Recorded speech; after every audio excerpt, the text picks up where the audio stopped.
AgFunderNews is celebrating its 10th anniversary this year. We thought we'd look back at some of the key innovations in food tech over the past decade, one of which has to be animal-free dairy. So there are a few ways to make dairy ingredients without cows, believe it or not. You can express them in genetically engineered plants or even grow mammary cells in culture and trigger them to lactate. The most advanced approach, however, is microbial fermentation. So we've been doing this for years to make insulin and enzymes used in cheese making. But when it comes to dairy, it's pretty novel territory. So why do this in the first place? Is it commercially viable? And how do you talk to consumers about it? So I'm delighted to be joined by 5 experts in this emerging space, and I'm going to attempt to bring them on my screen now. So let's begin with a lightning round. Just briefly, give us your 60-second elevator pitch. What does your company do? What markets are you targeting? And what kind of progress have you made so far? So let's start with you, Ben at Tomorrow Farms. Thanks for having me, Elaine. Really glad to be here and to sit on this amazing panel. My name is Ben. I'm the CEO of Tomorrow Farms. We think about Tomorrow Farms as the front end for the future of food. It's our belief that largely food tech right now and fermentation-derived dairy is no different, is bottlenecked by lack of commercial infrastructure. I think that we'll probably hear from the rest of these companies talk about themselves as B2B ingredient platforms, and we think that's fantastic. That's the right strategy and the right way to grow this industry in this category. At Tomorrow Farms, we're building the production and distribution layer to those systems. And the best example of that is our first product, Bored Cow, which is now the world's leading fermentation-derived dairy brand. It's right now fluid milk built around fermentation-derived dairy, which we'll learn a lot more about. We're in about 1,200 stores across the US and have some really exciting growth for next year. Fantastic. Let's move on to you, Jason. Yep. Well, thanks as well for the opportunity to be here and sit on this panel with these folks. And nice to see you all. Jason Rosenberg. I work at Remilk. Remilk is a protein production company, actually utilizing microorganisms, and we'll talk about the process, I'm sure, throughout this panel. But to produce identical milk proteins to what cows produce, as Ben mentioned, we believe that we are enablers to the production of animal-free dairy, and really do work in partnership with many different organizations to do so. You mentioned beforehand markets, and so we have our regulatory approvals in the US and Israel and Singapore. Those are our key focus markets at the moment. Well, I guess that's it. We'll get into the discussion. Sounds good. Thank you. So Roni from Imagindairy. So hello, I'm Roni from Imagindairy, and Imagindairy is also producing dairy proteins by precision fermentation. Our claim to fame is our technology, which is based on AI and machine learning models that direct our strain development to create very efficient micro-cows. And even though this technology is a little bit under the hood, what it translates for the end consumer is affordable pricing. And this is how we plan to reach mass market to bring this incredible innovation globally. Fantastic. And David. Hi, everyone. I'm David Bucca. I'm founder and CEO of Change Foods. Originally started our R&D in Australia, but our parent and headquartered company is in San Jose, California. We're also in the animal-free protein production space, but with a specific focus, at least in these days, on casein and looking at the cheese market. As everyone sort of touched on, or at least Ben did, obviously capacity is a real issue. So I guess how we differentiate slightly is that we've been quite aggressive on finding a path forward that works for us in terms of building and thinking about that large commercialization avenue and how to drive down cost effectively. And of course, there's a complexity around obviously not diluting an early stage company, for CapEx, but that's something that we found a way forward with in terms of being a little bit more open-minded around where we're setting up that facility. And so we're actually looking to do so in the UAE and then sort of ship globally, but with our first commercialization focus still in the US for a number of reasons. So lovely being here today and then speaking with everyone. Excellent, thank you. So, on the topic of manufacturing and scale up, let's start there. We keep hearing both about skills shortages in the precision fermentation space, but also manufacturing choke points and so on. Can we talk a bit about some of the challenges in this arena and what your manufacturing and scale up plans look like? I don't know who wants to jump in first. David, since yeah, I'll continue. Yeah, sure. Obviously, there's not one solution that fits everyone. It really depends on your business model. It depends on what you're focused on. But there's something that is common, and that is obviously that a lot of the infrastructure that exists has either come from sort of a pharmaceutical background. There is a lot of CDMOs worldwide, but it's limited capacity. Usually it's for high value ingredients. And so the DSP or the downstream processing is not necessarily best suited for the type of products that we're developing. And you often have to make workarounds or invest in sort of retrofitting or changing some of the equipment that the CDMOs have. And we've of course spoken to lots of CDMOs. We're using one, which has been a fantastic, opportunity for us to sort of take a lab process and turn it into a commercial process. But without doubt, then you have to think about, well, how do we create a reliable supply chain for food companies, especially if you're focused on the B2B type strategy. Can I just, interrupt you there, because I've just seen that Christian has, there he is. Hi, Christian. Hi, Christian. Hi, guys. Hi. No worries, Christian from Formo. So, David, we were just sort of talking about sort of the manufacturing setup. Yeah, and so once you realize that gap exists and you have to try and find a reliable supply chain, then a few different options open up. You can either continue working with a CDMO, but then you have to think about deepening that relationship or investing or trying to obviously secure a secure pathway forward. And then, of course, costs then can become a challenge because, they're often a business themselves that has to make profit and has to value an ingredient that has to become commoditized as quickly as possible, but often with an asset base that you want to try and maximize profits from. So there is also a conflict in terms of strategy there. The other options are obviously then to partner or to build. Ultimately, if you can build and you can find a way to not dilute and find a really good way to source CapEx, then I think from an operating cost perspective, at least, it can be the most effective and efficient, and also allows you to have ultimate control, build more, potentially larger capacity that you can then reduce the fixed costs over. But there is technical challenges. Obviously, you're adding operational risk. You have to have the right team in place in order to pull off that execution, and you have to find a way to fund the CapEx. And as I'm sure we'll hear in today's discussion, finding the right funding sources, as an early stage company, pre-revenue, to then to often fund millions of dollars of CapEx is challenging. And you have to find the right environments and ecosystems that are driven potentially by other incentives to enable that to occur. So that's a precursor, I guess, for an evolving discussion today. But absolutely. Jason, maybe you want to jump in here. What has been your approach to the manufacturing and scale up? Yeah, happy to. I actually relate to a lot of what David was just speaking about. And I'll start out by actually saying that if we look historically at what precision fermentation or microbial fermentation has been used to do, as you mentioned earlier, Elaine, it's been used to produce a set of high value, low volume products, right? And we've all had that discussion in the past where these technologies have been utilized for a very, very different matrix than milk proteins. Milk proteins are by definition lower value and higher volume.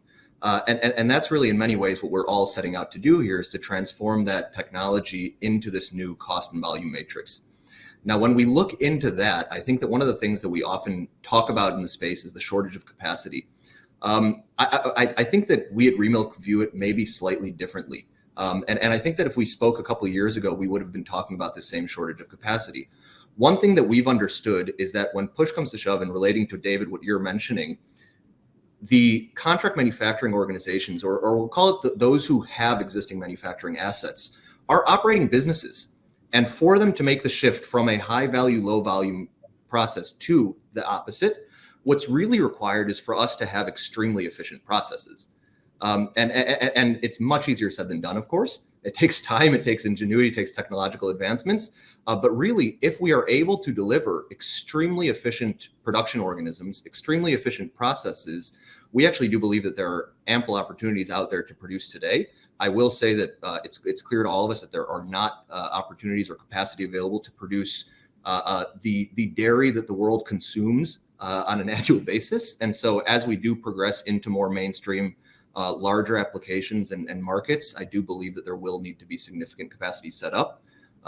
We can definitely have a discussion around that as well, and how to finance that and where that should come from. But really, I think at the core of all of it, it's how efficient is your process and how do you justify the business case? That's what this is at the end of the day, to utilize those assets in an optimal manner and turn them into profit-making machines. I mean, let's talk about the business case, because people will say to me, for example, oh, it makes sense to do precision fermentation for super high value ingredients, or if you're looking at dairy, something like lactoferrin. but it's not commercially viable to make something like casein proteins through precision fermentation. And obviously you guys are making these proteins, so I guess you beg to differ. But maybe Roni, Imagindairy, I guess you probably heard that as well. How do you counter if someone says, it's just not viable to make casein in fermentation tanks? So that's something that we're absolutely thinking about, but also working towards. And we see incredible results. And the key is having a very efficient technological process. Now, if we look, at other technological areas, think of flash drives and how excited you were, 15 years ago, and you got 128 megabytes on the drive, and now that's like nothing. So that's thanks to Moore's law. Is there a Moore's law for biology? That's a different question. But what we see, again, is advancement of technology. It first requires a change in thinking, a change in paradigm of thinking, how can we take this process that is used today for high value products and make it so efficient that you get lower value products on an efficient scale. And this is what we're doing. And I guess that each and every one of the companies has its own way of solving it. And it's also a matter of maturing of the entire industry, right? So think of, again, cows. We all used to have a cow in our backyard to milk it. And then someone said, hey, let's make it bigger, and let's make it bigger and bigger. And now we can claim that it's too big for the world. So it's about making efficient processes, saying goodbye to cows, which are, by the way, not effective bioreactors. As an engineer, if I look at them, their conversion from a carbon unit they are eating to a carbon unit that we can eat in dairy later, it's highly inefficient. So if we can do that, take that biological process to a different system, a different biological process, and we use we hear the word synthetic, but actually fermentation is natural, very, very natural, and used by mankind for a very long time. And if we tweak that to get a better process that is still natural in sense, that's a win-win for the world, for the consumers, and for all companies involved. But for the manufacturers in this virtual room, are you seeing meaningful progress on, tighter productivity, yield, the three things that people always, and what about down the road, something like continuous processing? Can you do continuous processing for something like casein proteins? Is that something that you think will be an important part of the, improving unit economics down the road? Definitely. That would signal definitely another jump in efficiency. And it takes time, of course, to get there in your process. But that's something that can also be a game changer in the efficiency of the processes. Okay, so I want to bring in Ben and Christian, but maybe beginning with you, Ben. Can we talk a bit about the actual market? What's driving this in the first place? I guess we can talk about things like animal welfare or sustainability, but if you're a consumer and you're in Sprouts and you're seeing bored cow on the shelf, what is prompting you to buy that product? You're absolutely right. Long term, the reason that I think any of us are in this is my personal belief is I'm not sure my grandkids are going to have a chance to enjoy chocolate milk or ice cream or mozzarella cheese unless we find better ways to make it. But that actually ends up not being the driving decision most of the time when somebody's standing at the shelf in the grocery store. And for us with bored cow, we found that people are choosing this product for three main reasons, and it is completely because of the protein involved. Number one is it tastes a lot better than any milk alternative on the market today. You're going to get a milk that actually tastes and feels and smells like real dairy milk in a way that people find really exciting and really, especially if you've already made the switch. Second is around functionality. So bored cow, pound for pound, is going to froth and foam and cook and bake just like real dairy milk. And that's a huge improvement over the milk alternatives of the last decade. And then last is nutrition.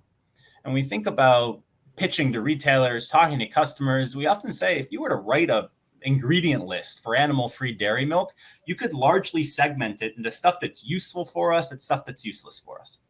There's a lot of useless stuff in real dairy milk that we put up with because it happens that we like what comes out of a cow's udder. But nobody really needs lactose. Nobody needs the cholesterol. And there's a whole bunch of quote unquote ingredients in dairy milk that no human actually needs in their diet. And what animal-free dairy does, the easiest promise of animal-free dairy, is we've been able to isolate the most important building block of that fluid milk and of cheese and of ice cream and of all the products that we'll talk about today. For us, that's the milk protein. In the case of bored cow and its current fluid milk, that's the animal-free fermentation-derived whey protein in the middle. And so between taste, functionality, nutrition, actually animal-free dairy is offering very few reasons for a customer not to make the switch to these products.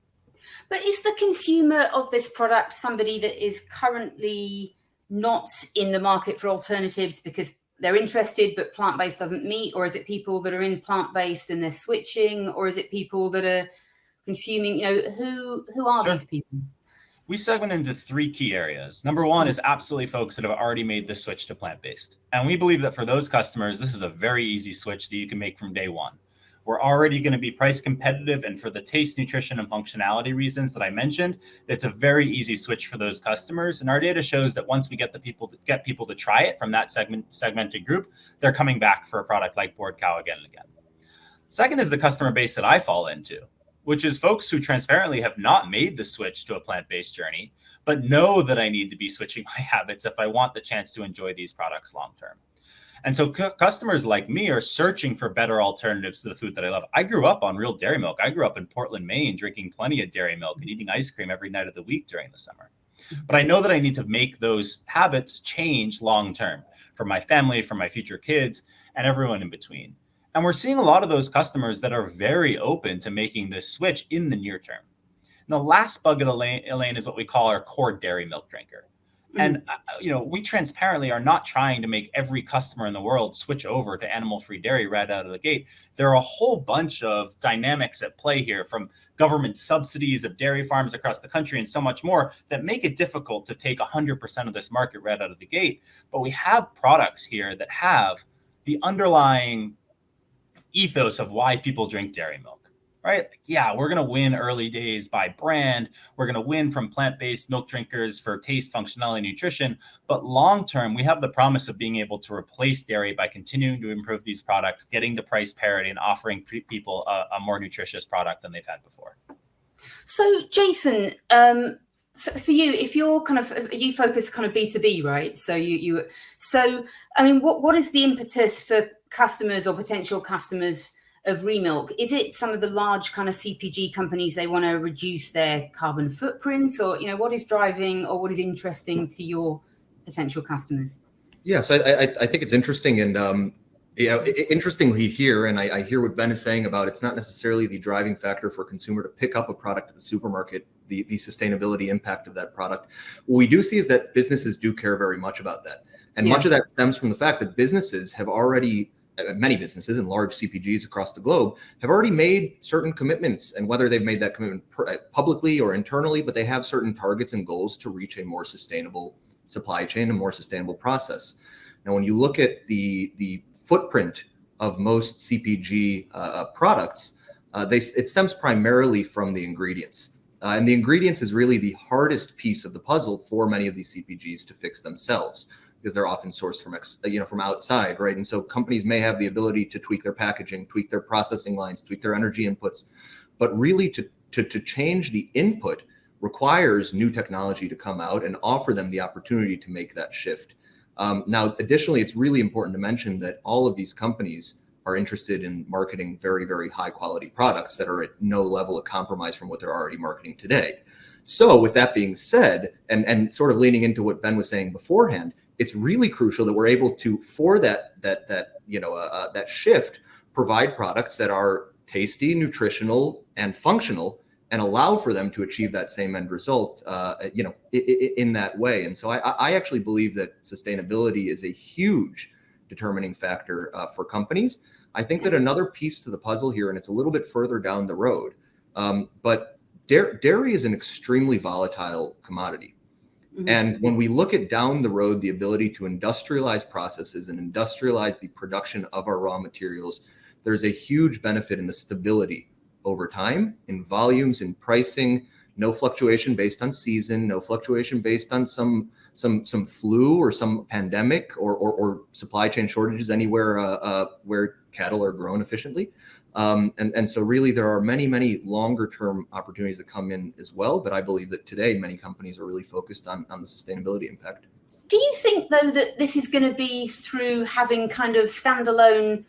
I mean, Ben's obviously got a standalone animal-free brand, but are some of these bigger companies, does it make sense for them to introduce new animal-free brands to introduce this concept? Or is it more about them just introducing this as part of the dairy component in existing products and just saying, you know, we've reduced our carbon footprint, we've got some whey from fermentation in our products, rather than saying we're going to come up with a new animal-free, you know, chocolate brand tomorrow? Or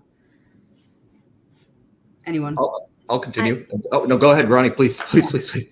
So yeah, if I could comment based on what we see in terms of interest, it's definitely a mix. So there are a lot of multinational CPGs looking into this.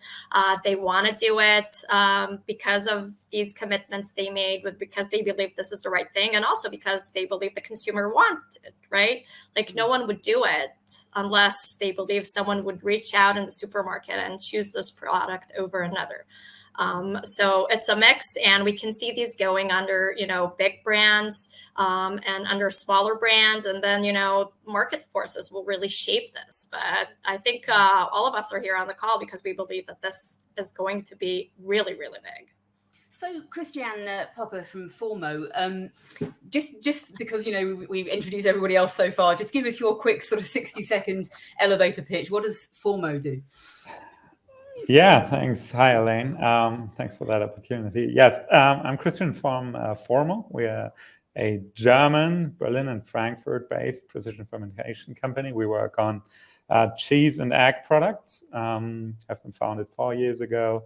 Have grown to 85 people now. I'm super familiar with a few or all colleagues here on this call, so it's good to always meet the peers. And yeah, we are fast-tracking our first launch still this year. So I'm really excited about becoming a commercial company soon. And are you B2B or business? Are you building a consumer brand? Or? Yeah. So fundamentally, our belief is that precision fermentation made ingredients such as casein will become commodities. So we are not particularly bullish on being in the commodity game in the long term, which is why we do believe that building a challenger consumer brand is a very worthwhile thing to do. Yeah. So I was going to maybe ask David about that as well, because you are also building a brand. So we've had Perfect Day, for example, in over the years that it's been in business, switched from B2B to introducing B2C, and then kind of having more recently a shift back to B2B to focus on that. Can you talk a bit about your decisions? I'm going to introduce a new term, B2B to C. Okay. So we're trying to strike the balance of finding the right brand execution for the reasons mentioned. I think we need to work on the pull from the consumer. We need to work on messaging. We need to bring the consumer on board, and brand plays a critical role in that. In saying that, we're also trying to find a way to commoditize the ingredient from a cost perspective, because we're really interested in the mass market. And I think we want to penetrate beyond the 15% market penetration level, because that's where you start to see systemic change. And I think breaching into that early mass market consumer product can be a longer term game if you're just focused on a brand execution alone. I think it's got its merits, and we're trying to strike the balance of doing, what we sort of think about as an iceberg, but the tip of the iceberg is sort of the brand execution, B2B to C. And then the bulk of the iceberg is also in parallel to supply strategic food companies. So it's not necessarily everyone, but rather a select amount of food companies as a B2B opportunity, because we believe that that's a way to sort of also work with big food, big ag, leverage distribution and supply chains that they've already established, work and leverage, their ability to integrate the product for the reasons that, for example, Jason mentioned. I think Scope 3 emissions is certainly a really keen opportunity for these large corporates that they're looking for solutions for. And so that's sort of our approach. And we've been sort of trying to strike the right balance. How much brand, are we doing B2B at all? And this is sort of what we've landed on as sort of our business model right now. So it's a combination of B2B, more B2B maybe in the longer term, but limited brand execution as part of that journey as well. And in the longer term, we think of other innovations as well that we can put through. So, there's different methods beyond our initial first manufacturing site in terms of licensing and other opportunities to localize production and sort of work on that B2B plate and more locally to supply larger food companies, but then think about, well, what are the next innovations 5 years ahead of the industry, 5 years ahead of the consumer that we can also integrate to add value and those type of things as well. So, it is a challenging thing to strike and to figure out. If you want to commoditize, then the last thing you want to do is keep a premium in your product to keep a profitable business. And so you have to think of more creative ways to bring in other revenue streams, but ultimately to achieve your goal. And our goal is really that mass market consumer. So, Christian, I want to talk about regulations because this is your area of expertise. How challenging is it to get these products onto the market, and how is that impacting where people are launching or looking to launch these products? I mean, take the EU, for example. How difficult is it to introduce an animal-free, dairy product to the EU? Yeah, I mean, it really depends on the when, the where, the what. So pointing to the EU, you certainly pointed to the most challenging one.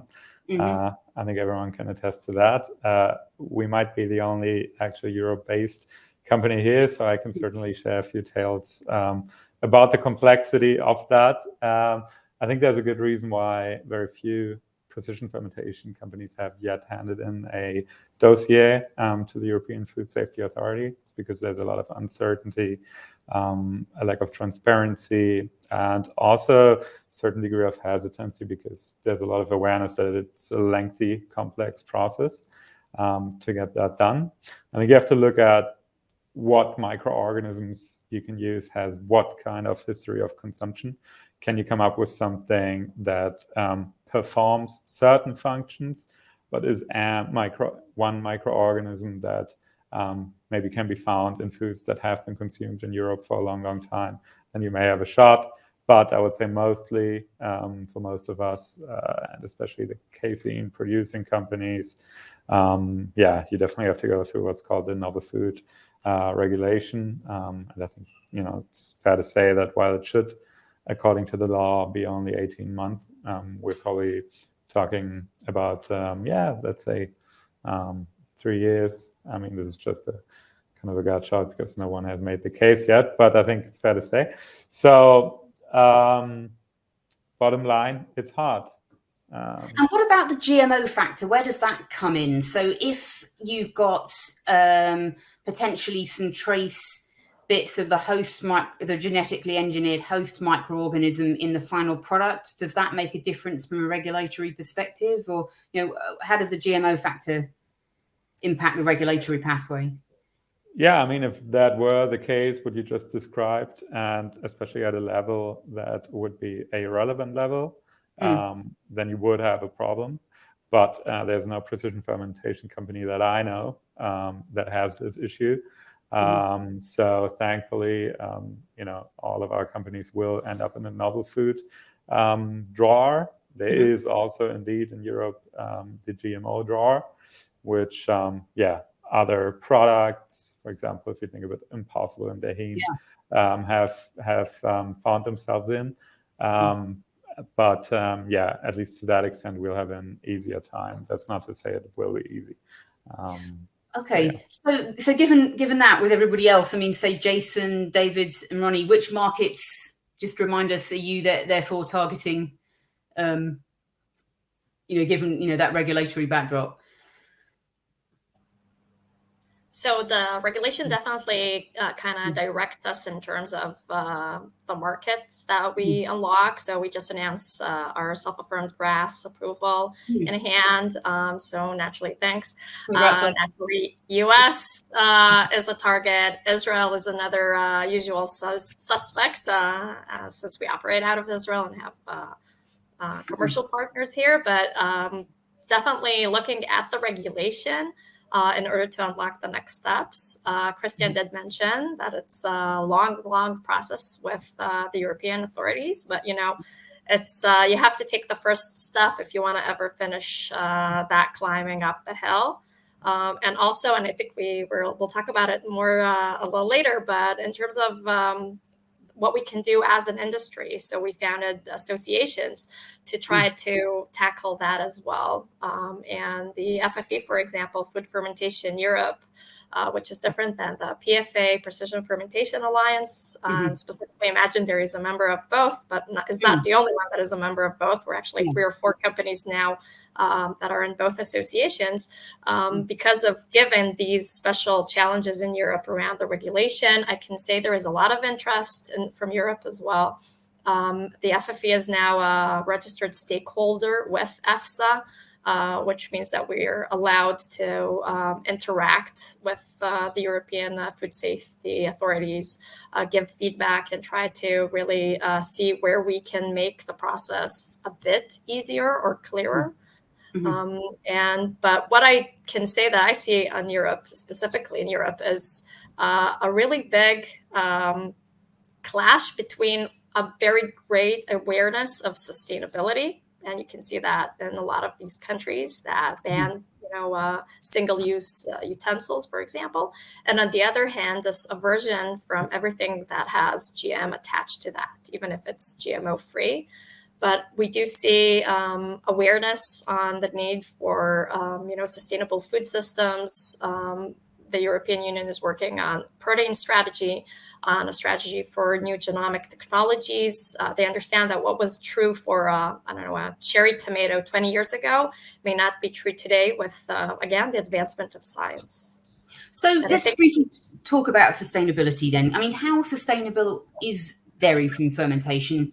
And down the road, will it be important to use, upcycled feedstocks, whether it's, sugars from wastewater or different sources of carbon or cellulosic sugars? And what about valorizing kind of the byproducts or, the organism itself, for example? Maybe, Jason, you can speak to that.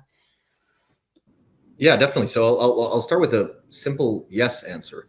I think that all of the above is necessary, right? As we do grow processes and grow our production both upwards and outwards, it's extremely important, like any production process, to optimize our waste streams, optimize our side streams and our inputs, right? And so all of that will be crucial as we grow and as we produce more to continue improving and continue taking on additional market share from the core dairy segments.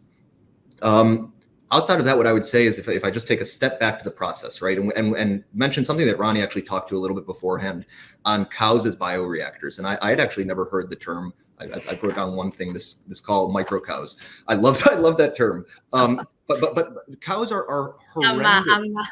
I'm filing for yes, do for a trademark on that, Jason. Well, this is recorded. You said it first, so I think you're good. Cows are horrendously efficient at the conversion of inputs to very specified outputs, right? And one of the things that we always talk, or I like to talk about, is the fact that it's very, very hard to ask anybody, is, for example, 650 liters of water being converted to 1 liter of milk an efficient conversion process? And I think most of us don't really know how to assess that. And so then I would go into saying, okay, well, let's, like Ben was doing beforehand, let's break down milk to its different ingredients and isolate them from that process, right? And so if we say that milk is about 90% water, then 90% of that water going into 0.9 liters is clearly an inefficient process, right? So it's all about really targeting how to do so most efficiently. We look at that from the perspective of how many resources are coming in: land, feedstock, energy, water, and what we are producing that we didn't set out to produce, which in our case is primarily emissions. Right, and so we look at how those compare to what cows are doing.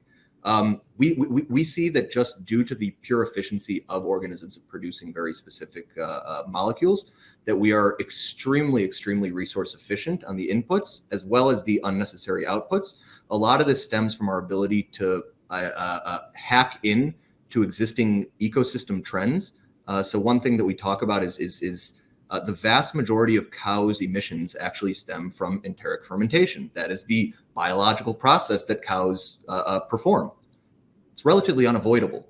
For us, our primary emissions are coming from the carbon source and the raw materials that are coming in and the energy that we use. Well, as we get to tap into general public investment and transition to greener energy, greener materials, we actually improve sustainably as well. And so what we're seeing today, we believe will only continue to improve based on us being able to, what we often term this riding the green wave. That we are doing what we're doing, but also benefiting from the ecosystem. But just on this efficiency issue, I mean, there are competing technologies now. There are companies in this so-called molecular farming space that say, you know, we can produce these dairy proteins in soy or corn or lettuce or other crops. We don't need these super expensive, you know, fermentation tanks.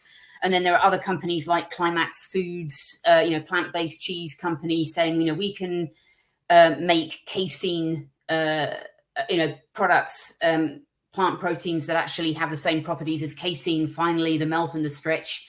If you're comparing, you know, precision fermentation versus molecular farming versus, you know, plant-based, where do you fit in? Maybe David, and does that affect how sort of investors are looking at this space now, thinking like you guys are just too expensive? Sure. Well, every system, I think, you have to think of this as, because people always say, oh, do you think cell-based cultivated is going to win?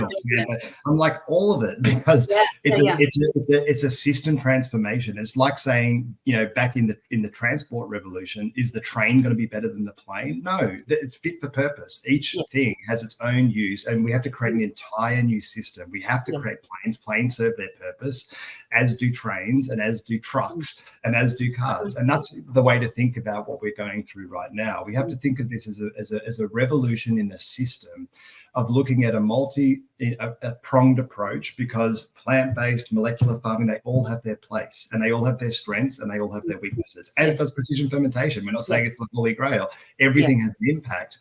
Although I would say the benefits of precision fermentation compared to those two other systems you've mentioned is the fact that, to me, it's the purest efficiency ratio at an operational level. So when you think about molecular farming, you still rely on crops, you still rely on harvesting, you still rely on bioprocessing and all the waste that comes with that system.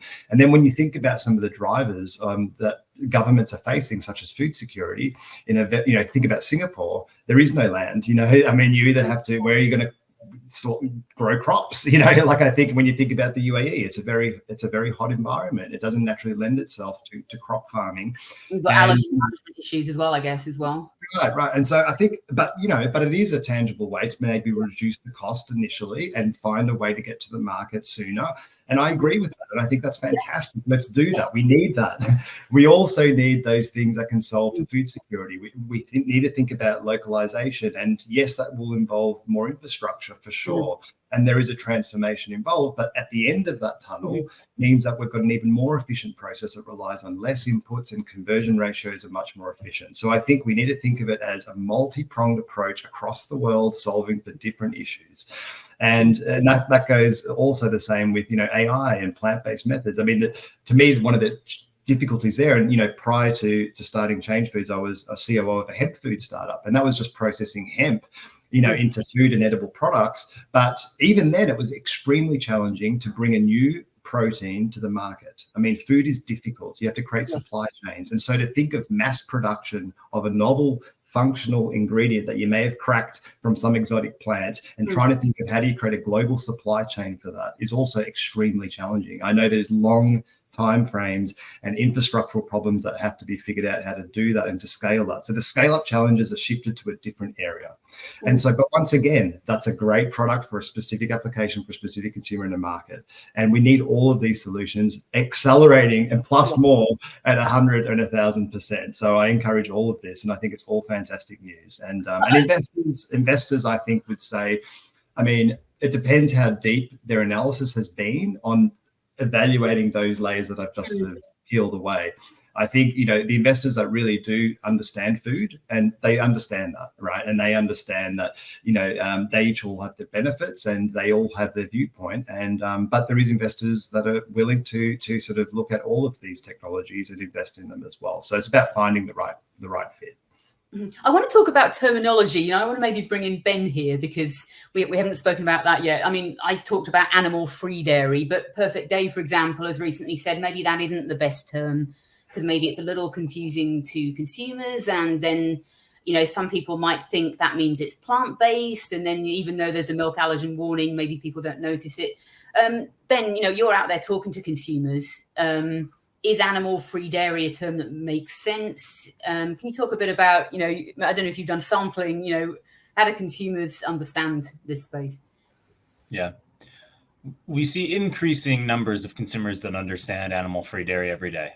And that's really exciting. And we've seen that real world over the last year, even in, everything from trade shows to demoing in supermarkets where people go, oh, I've heard about this before. And you're seeing the number of those customers increase week over week. And that's exciting. We do still use animal-free dairy milk as the product identity statement on our package. And we do it because we actually think it is the clearest way to describe what's inside of board cow. Inside of board cow, you're getting a dairy identical milk protein. It's real dairy. And we want people to know that. And we believe that describing it as animal-free dairy milk is the best way to do so. Yes. But when we dive one level deeper, we think about two things. One, we largely think about the brand itself. It's one of the reasons that we started a company solely focused on the commercial side of this equation. Board cow from a creative standpoint tells a story that says cows have been working for us for tens of thousands of years. And more recently, they've been forced into factory farming. And what if instead of that, we let them retire and roam free and pursue their passions and maybe even be a little bit bored? And a lot of customers are able to understand the story inside because of that brand. Yes. Largely at Tomorrow Farms, we believe that the days of billion-dollar brands are over. What we mean is this next generation of food is going to need more specific, more unique, more customized brands to tell the story of what's inside. The other half of that, though, is leaning on fermentation language. And we have seen the word fermentation able to do a lot of the heavy lifting for how customers understand this process. Customers do understand how we make beer and kombucha, and everybody tried to make sourdough during the pandemic. And the idea of using fermentation to take something that looks pretty bland and make it into something that tastes delicious is one that customers are understanding. And so though we use animal-free dairy milk as the product identity statement on board cow, you'll notice on our packaging that we use fermentation language a few times to make sure that customers understand the process for getting to what is animal-free dairy milk. Can we just briefly address this issue? I mean, food tech funding has fallen off a bit of a cliff in the last kind of 12 to 18 months, as has funding just generally for for startups and so on. But, how challenging is it to raise money in this current climate? Yeah, sure. Look, there's no denying that I think, at least in Change Foods' history, this is the most difficult period right now. I think, and then purely, I would say from the fact that, many funds, when you're talking about venture capital, when you're talking about risk capital and early stage finance, I think that's where some of the reins have been pulled back. I think the LPs for many of the funds have just been more conservative, or either sort of said that you've only got 20% to deploy this year. And then a lot of them are sort of punting it to the future where, this looming recession is sort of, figured out. And then, of course, we had the SVB crash at the start of the year that caused a lot of concern. And so I think there's been several factors in terms of just the cycle that we're going through right now. I mean, it's cyclic, and we're sort of we think towards a soft landing of some type of recession. And then we think in the next 12 to 18 months, I think there'll be some type of rallying or rebound in the markets, which will then change the sentiment and maybe go back to the way it used to be. But it's about survival right now. I think it's just, cutting back, extending runway, finding the investors that are deploying, or finding sources of funding that are driven by different incentives rather than purely an ROI. And I think there are lots of investors out there. You just need to find them, and government support, things like that as well. I mean, once again, we're part of the Next Gen FDI initiative with the UAE government. That's a really great way to look at different ways to contribute to some of the funding requirements that we're looking for. To progressive government that's really looking towards how to solve for food security challenges and things like that. So when you're driven by other different benefits, I guess that opens up different avenues to have those discussions and be creative around how to find funding to look at achieving what your plans are.